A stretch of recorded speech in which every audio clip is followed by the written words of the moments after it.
Friends, PG న్యూస్కి స్వాగతం.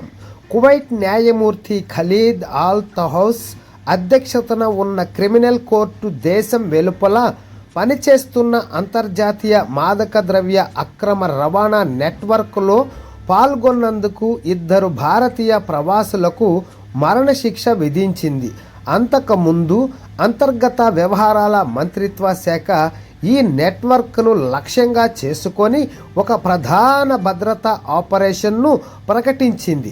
ఇది ఒక నేరపూరిత కుట్రను విజయవంతంగా అడ్డుకుంది మరియు స్థానిక మార్కెట్కు చేరుకునే లోపే పెద్ద మొత్తంలో మాదక ద్రవ్యాలను స్వాధీనం చేసుకుంది.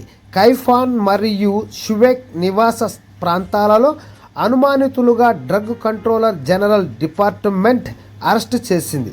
వారి వద్ద పెద్ద మొత్తంలో మాదక ద్రవ్యాలు ఉన్నట్లు గుర్తించారు. వాటిలో 14 కిలోల హెరాయిన్, 8 కిలోల మెథాంఫెటమిన్స్ ఉన్నాయి. వీటిని కువైట్లో పంపిణీ చేయడానికి ఉద్దేశించబడినవిగా వారు గుర్తించారు. అయితే ఫ్రెండ్స్, కువైట్ చట్టానికి వ్యతిరేకంగా వీళ్ళు వెళ్ళినందుకు గాను వీళ్లకు మరణశిక్ష విధించినట్టుగా మనం ఇక్కడ అర్థం చేసుకోవచ్చు. Don't forget to subscribe, like, share. Thanks for watching.